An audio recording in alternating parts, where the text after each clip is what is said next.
motivation for him that really enthused me was he said, I want you to do all the dirty work so I can have Thanksgiving with my kids. I thought that was just one of the coolest motivations for anybody, trying to make a transition from one generation to the other in family business. What I'm about to say now sounds like a cliche, like politicians, it's my distinct honor and great privilege, and that kind of baloney as they begin their stuff. But honest to goodness, every fall or early winter for the last almost dozen years, I'm hoping for an email or a letter that says, would you come back to Camp Royal? And it's happened that many times. And I have absolutely fallen in love and drunk the Kool-Aid about Camp Royal. It's a life-changing experience for these young people. And for quite a few years, the young men would meet on the weekend, and then in midweek following, the young ladies would come up, and I'd get a chance to kick off both of them. So I'd have two times going up in the mountains, and now they meet simultaneously, and I got stuck with the guys. So every year I come up there, and I meet with these young men. And let me tell you, the stuff that goes on there, I have often thought, this is stuff I do for a living. And then Bruce Kleckner here, the chairman of Camp Royal, decides, you know what, this could be put on for adults, like adult Rotarians. And so early September, you're going to pull that off, and I'm still waiting for my invitation. You already gave it to me enough. Thanks a lot. So I go up there on a Saturday night, and I get there about 6:15, and they're just finishing dinner. And it's one of these Boy Scout camp kinds of things. All these guys are at benches and stuff, and they all look a little nervous, and they're all kind of high energy but under control. And then I realize they're in their first few hours of withdrawal from their smartphones. They're not allowed to use them up there, and they don't work anyway. So it's like, oh my God, what do? I got to talk to somebody or whatever. Their eyes just flit all over the place. And then they all help clear the tables and all that kind of stuff. And then some young guy comes up to me, and he says, I've been selected to introduce you. What should I say?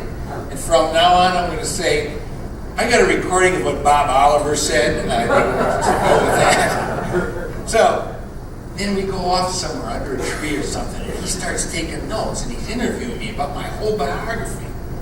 And when that gets done, after about 15, 20 minutes, we're ready to go to the speech, and there they all are. And they're sitting in a half circle, and some have hoodies on, and they all got baseball caps on. And some got sweatshirts from their high school, and some of them got professional sports stuff. And if there's a Raider fan out there, I'll immediately get on them when I get up and want to give a Green Bay Packer cap, and just to break the ice with these guys. And you look at these guys, and it's the United Nations. It's just a wonderful thing that you all select so many young people from such diverse backgrounds. It's remarkable, the makeup, just looking at these young people. And some of them are 5'2" and have never shaved. And some of them are bigger than me and deliberately don't shave. And some of them are just great jocks, and others look like total nerds, and some I think must be really brilliant. And they're all nervous as heck about this first big gathering other than eating a meal together. And I know they're nervous because they all got notebooks on their laps and they got pens poised, ready to write.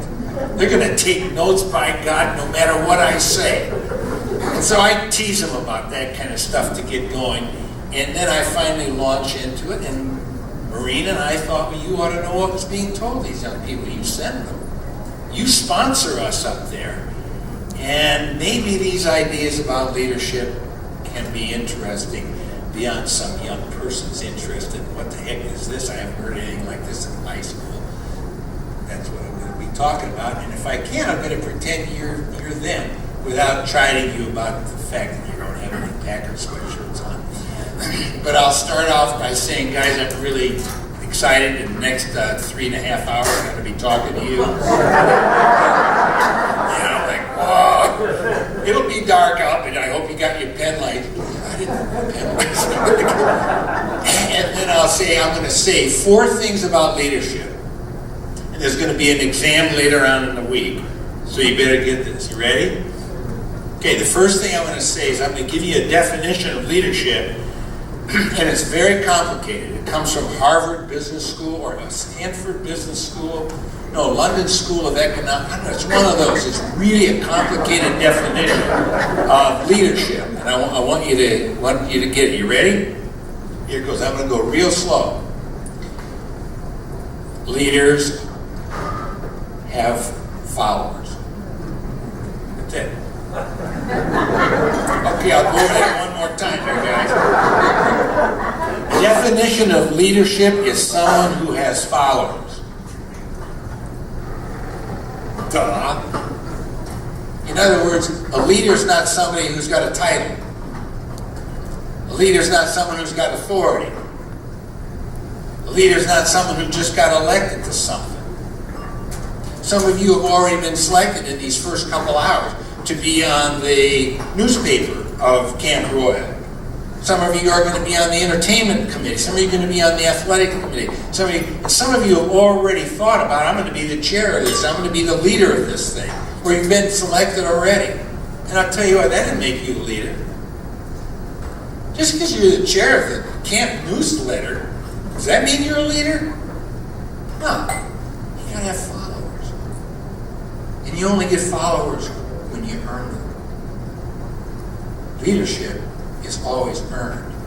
It's not given. All right, guys, let me tell you a story. I got called up by the board of directors of a hospital back east. And they had a brand new president CEO of their hospital. He was there for 2 years, and they were ready to just kick him out. But they had invested so much in him, and they were so confident when they hired him that he was the right guy, that they didn't want to prematurely kick him out. And so they said, see what you can do with this guy. And so I go meet him. I fly back there and I meet this guy. And you know what? He's perfect for the job. I get it why they hired him. I just do.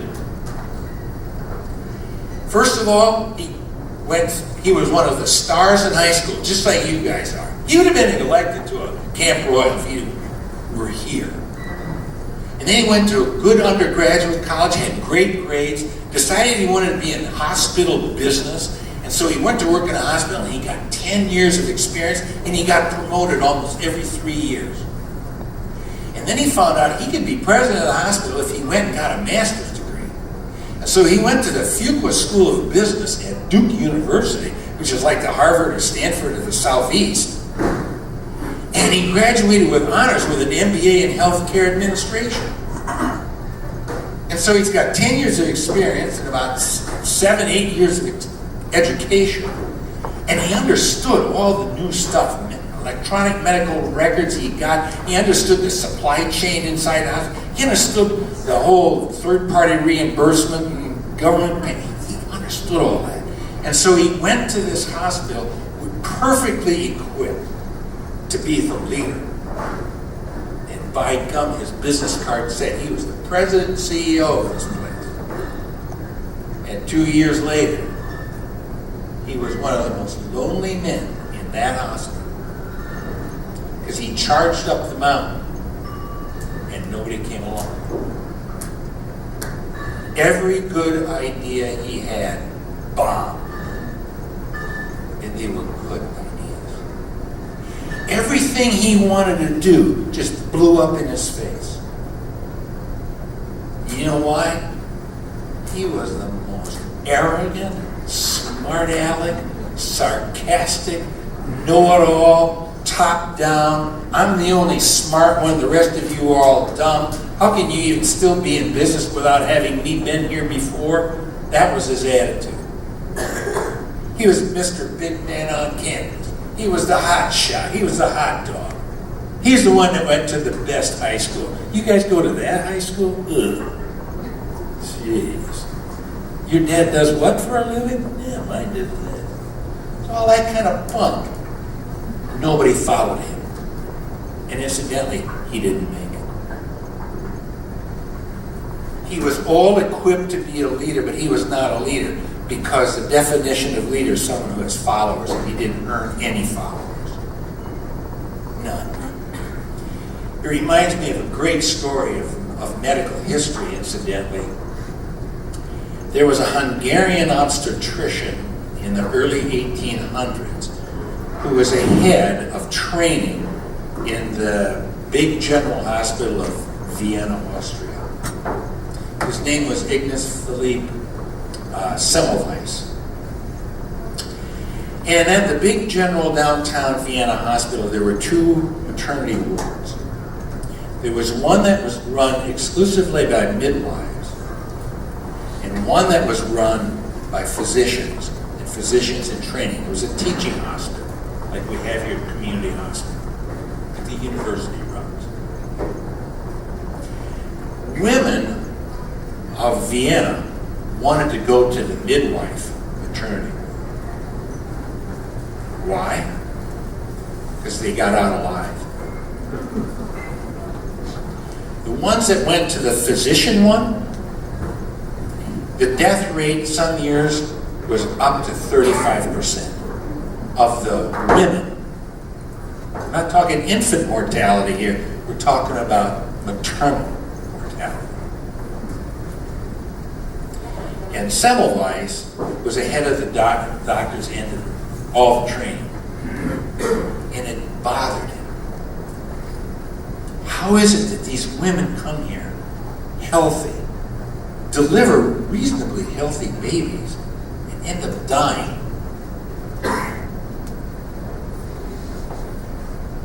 And then he heard that women who had been assigned to come to the doctor trained in walked out of the hospital and went out on the streets and had their baby out on the lawn, and they had as good a survival rate as if they'd gone into the midwife one. They survived better than they clearly would have because they were afraid. Everybody knew, don't go to the doctor training. So Semmelweis goes, what the heck is going on? And then he realizes that the midwives are doing the same things because he had taught them. The doctors are doing the same procedures. Food's the same, atmosphere, building's the same, linens are the same. What's different? So he began to follow some of these young physicians, and what he realized is that a lot of them, before they got called to deliver the baby, had been in the pathology lab doing autopsies. And they were cutting around on the cadavers. And in that day and age, the germ theory had not been invented yet by Pasteur and Lister. So they went from the pathology morgue to deliver a baby and never washed their hands. As a matter of fact, they didn't wash their hands at all during the day.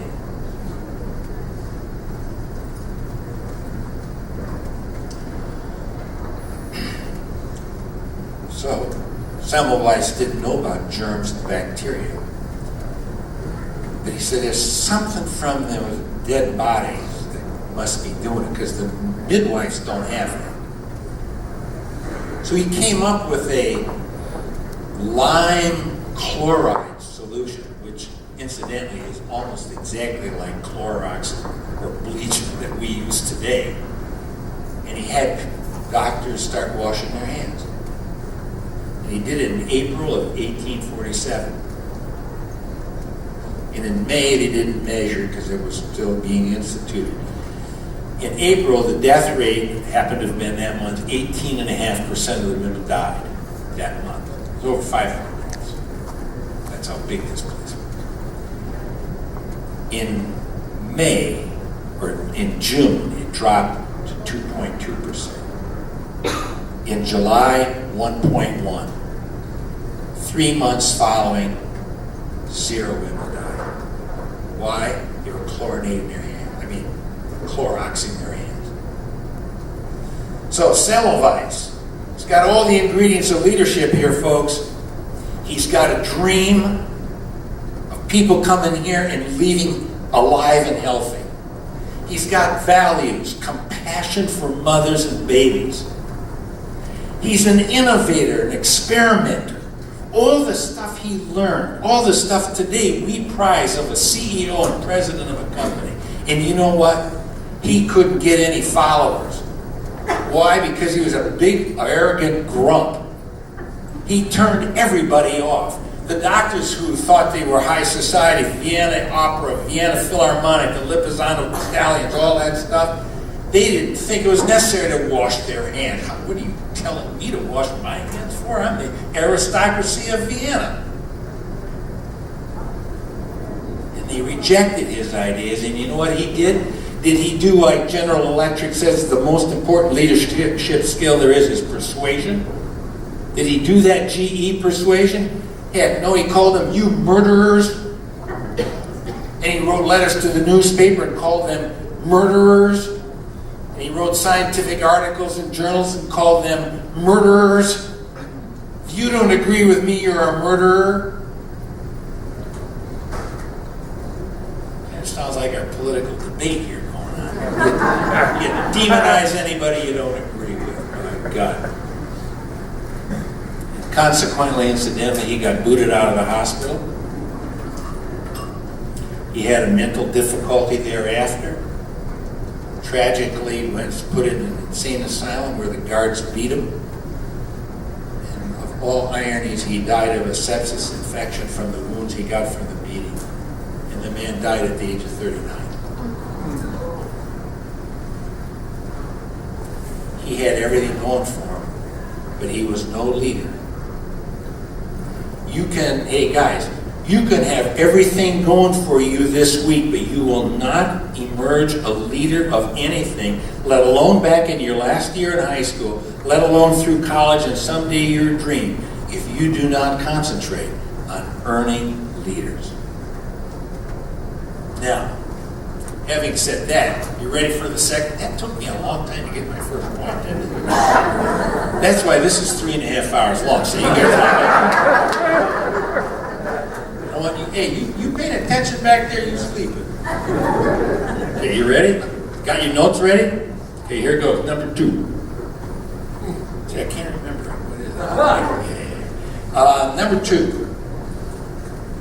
Leaders always dream of making things better. If you're happy with how things are, there's nothing to lead. If you condemn everything around you that nothing's good, that ain't going to be leadership either. But leaders dream of something better. There was a young man who grew up in Brooklyn, and he was into sports like his brother was, and he did real well in sports, and he became a sales guy. But he always worried about his dad, because his dad had been in business in the New York area, and at a very young age become very ill with a chronic disease. And the family didn't make enough money, and the dad didn't get real good health care. And there wasn't any health care provided by his dad's employment. And while that was always going on, as a salesman, he had an opportunity to go to Italy. And he was just struck by, on the sidewalks, there were coffee places where baristas would serve Italian types of coffees, and people would be there and they'd be talking with each other. And then he noticed down the street there'd be a little coffee shop and people were there talking. And he said, it's amazing. We don't have that kind of third place in America where people could just get away in a safe atmosphere and talk and meet and greet each other. We usually have to meet each other in a bar or in a hotel lobby or at somebody's house, or a lot of times you don't want to meet somebody in the office or anything. You don't want the rest of the company to know you're meeting with these people. So where can Americans meet? Americans need a third place, to me. Coffee's not such a bad idea. And I'll tell you what, if I'm going to have a company, I'm going to make sure a company provides health insurance for the workers there, because I feel bad about how my dad ended up. I'm not blaming the company, but for crying out loud, we can do better than that. And so he heard about this place in Seattle, had 5 shops, it was called Starbucks, and the rest is history. Howard Schultz dreamed that there could be something better for our society, that we could meet in a neutral, safe place, in an atmosphere where you're welcomed by people who are treated well by management, and if you're part-time, you even get benefits like health care, and those people will knock themselves out for the customers because they're being treated so well, and by God, you got a winning formula. And that's the story of Howard Schultz, because leaders always dream of things being better. And that's one way, young men, that you can earn followers. You'll get followers when you begin to talk about something better and begin dreaming and working towards it. I see, that didn't take me so long, right? I got another whole story, but I'm going to cut it out. This is one of my best, but you're not going to hear it. So, third point, you guys ready? Okay, this is real complicated also, like the first one. Leaders bring out the best in people, not the worst. How's that, huh? Is this profound stuff? Ooh, complicated too. Leaders bring out the best in people. If you get to be the captain of your football team and you don't bring out the best in your guys, if you're going to be the chairman of the newsletter for Camp Royal and you don't bring out the best in the other members on your team, you're not leading, because you're not going to get a great product. So you bring out the best. I'll tell you a true story that happened just down the mountain from here. And I'm telling you, it's from my experience. I got called by a company that wanted to fire a guy. Because you know what he was doing? He became the boss of a big department, and they had a lot of safety issues because they had big equipment and stuff like that. People could get hurt or even killed on the job. And so he wanted to make sure that, he didn't. The company wanted to make sure that everybody was safe. And so what he thought he would do to exercise his authority and power is that he gathered his crew up at 6 in the morning before they took off for work out in the field. And he would pass out the new safety regulations from OSHA. OSHA is a government thing that tells you what's safe and what's not safe. And it's written in real clear English. Now, you guys will love reading it someday.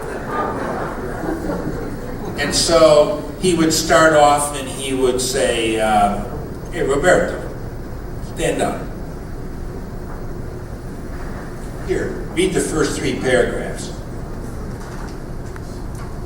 And he knew darn well that Roberto could not read American government bureaucratic language. In spite of the fact that Roberto was really excellent on a backhoe, he humiliated him in front of everybody. Treated him like crap. And then said, can't you read? Sit down, we'll find somebody else. Ricardo, stand up, start reading. He humiliated everybody around the room. And he thought that got him authority. Did that bring out the best in anybody in that room? It brought out their worst. Because the reason I was called is because people were afraid that this boss was going to get beat up after work. You want to know whose side I was on? No, I was not. I wasn't even thinking that. That's bringing out the worst. You want to hear an example of just the opposite? This is a good example. I consulted a company back in Milwaukee. this happened way before you guys were born, I'm afraid. But to people my generation, we get it, and now it's in the papers again. Matter of fact, just this past week. But there's this incredible football runner for the Buffalo Bills named O.J. Simpson. And there was a murder trial that he was involved with, given his wife's death, and he was acquitted. He wasn't guilty. On the afternoon, after the verdict was in Los Angeles, this particular company, my client in Milwaukee, had an incident out in the assembly area. Two redneck guys came up to the only black man that was in that assembly area and got up right up in his face and said, "Well, I suppose you're real happy after one of you guys gets off the hook killing one of our women." And then one of them got right up and did a little bit of a bump. This is a dangerous place. There's chisels, screwdrivers, wrenches, a whole bunch of bad stuff just right there along the assembly line. Fortunately, another guy came walking by and heard this baloney, and he started gathering a whole bunch of other people around, and a whole bunch of people came running over, and they surrounded these two knuckleheads. And one of the guys who had guts finally said, "Knock this crap off. That's not how we operate here. We respect everybody in this workplace. We've gone through all this kind of training about respect, now knock it off." And when you gather about 12 people around two people, the two people don't fight their way out. They give up. That's the law of the street. And these guys hung it up. By this time, the supervisor came in, yanked those two guys out, dealt with them, sent them home. And it finally got to my friend Bill Nicholson. He was the president, CEO of the company. And CEOs are always the last to find out stuff. And so this finally filters over to him, and he goes to work and says, "Oh my God, we'll have lawyers on our doorstep, and news will be here for crying out loud. What's the NAACP going to be doing?" Oh, right. And he was just sick about the whole experience and worried for the company and the man and stuff like that. And the next day he got to work at 6 early and had his door wide open. And there was a knock on the door sill, Jim, and he looks up and here's the black worker. And Bill says, "God, my heart just sunk." Because I knew he'd be followed by his attorneys.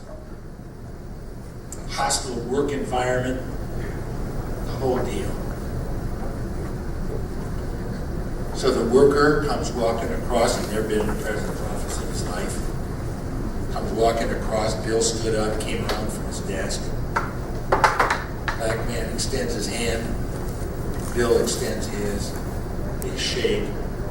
And the man says to Bill, "I have never in my life been treated with such respect as I have been after that incident yesterday and even prior to it. And I just want to thank you that someone like me can work here and be treated with respect. You'll never have trouble from me, ever. I just wanted to come and thank you."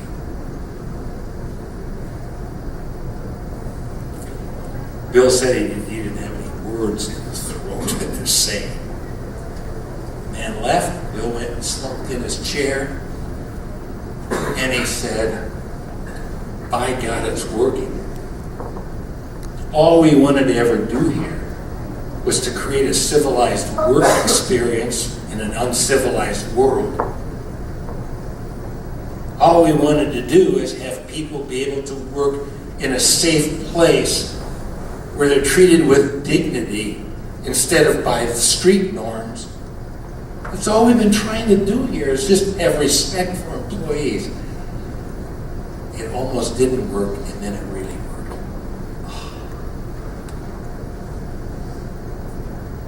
Bill and his company had leaders in it, all the way down to the shop floor, because leaders bring out the best in people.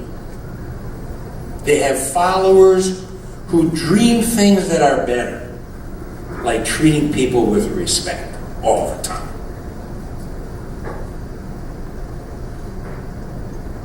Well, most of you are still awake. All right, we got one more point here. This is gonna, you ready? This is a good one. You're gonna love this one because I'm gonna illustrate it with a sports story. I got other stories, but we're running late. Ready to go? 4? Here it goes. Leaders create teams. They are not soloists. Like that one? Hey, did you get that one? Leaders are not solo artists. They create teams. They don't sing solos, they have a choir.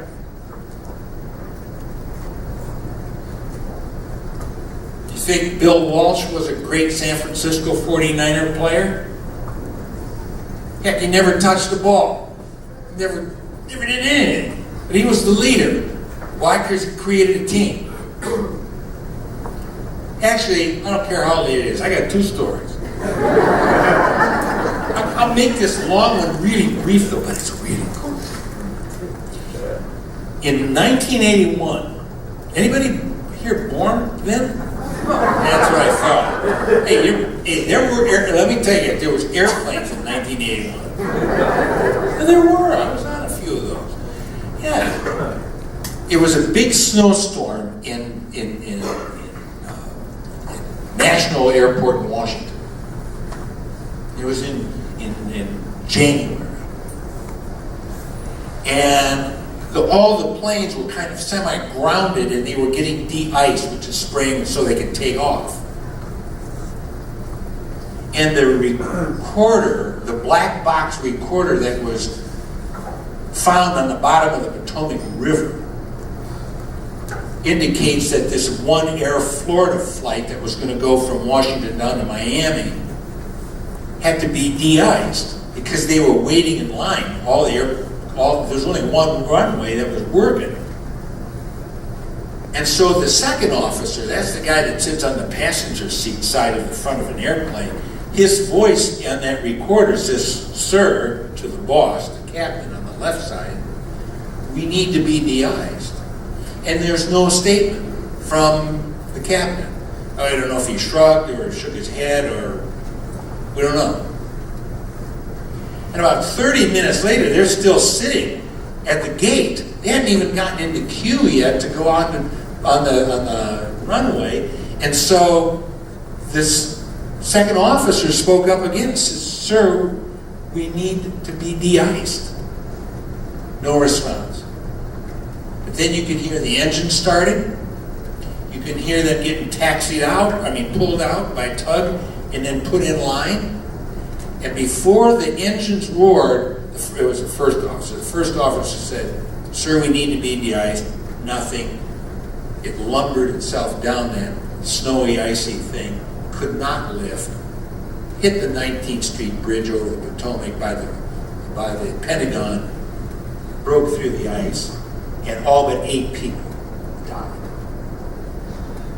And one young lady was floating in the ice, hanging onto her seat cushion, was rescued by a young man. The young man was invited by President Reagan to sit with Mrs. Reagan at the State of the Union address later in the month. It was given our highest award in our country, the Medal of Freedom, for him jumping into that icy water and bringing that young lady to the shore and saving her life. But the airline industry said, "My God, what could have happened?" And what they decided was that the captain of that Air Florida flight refused to play teamwork up in the cockpit. He was the boss. He had the authority. He knew it all. And he wasn't going to take any idea from anybody else. So the airline industry instituted across its entire aviation fleet, anything that's controlled by the whole deal on teamwork in the cockpit.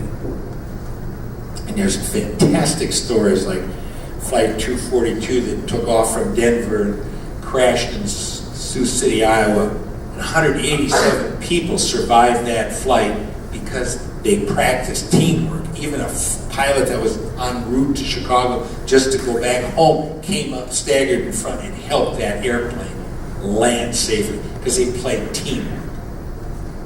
Leaders who sit in that captain's chair, if they don't build a team, they ain't got much.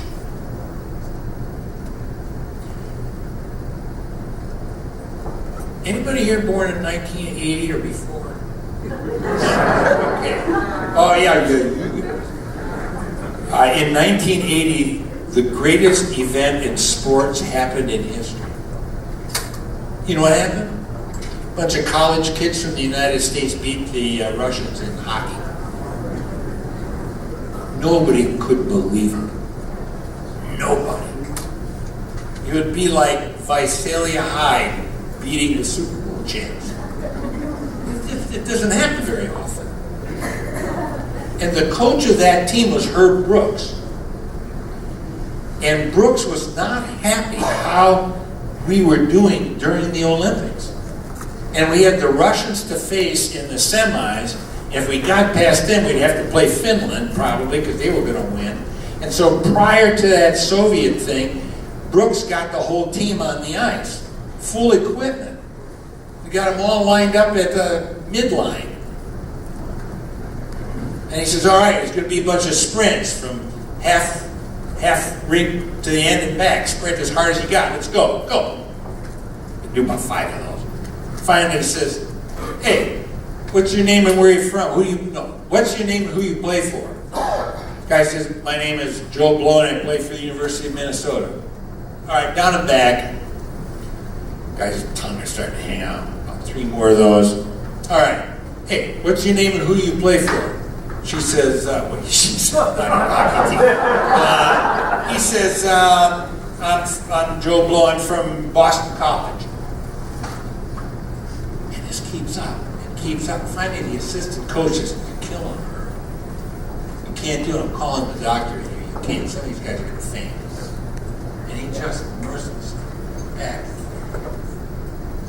And finally, the assistant coach and the trainer got in Herb Brooks' face and said, stop it, this is inhumane, it's cruel, knock it off. There's going to be nothing left in these guys a couple of days when we've got to play the Soviets. Knock it off. Herb Brooks would not yield. He was their leader, and he was convinced he had to bring out their best. And when they answered, who do you play for, the way they were answering, that was not their best. And finally, he calls on a young man from Boston College. His name is Michael Eruzione. Michael, give us your name and who you play for. My name is Michael Eruzione, and I play for the United States of America. All right, guys, let's go in and take a shower. That was it. And everybody got the message.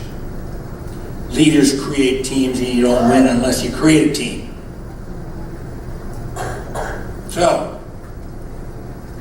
what are leaders? They're people with followers. Leaders are people who dream things that are better. They dream of victories that have never been made before. And they bring out the best in the people around them by creating a team with them. And then you can accomplish stuff you can hardly have imagined. You know what? Rotary believes in you guys. Our generation has stunk it up pretty bad.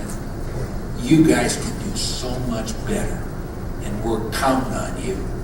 You're going to be our leaders when we're really old.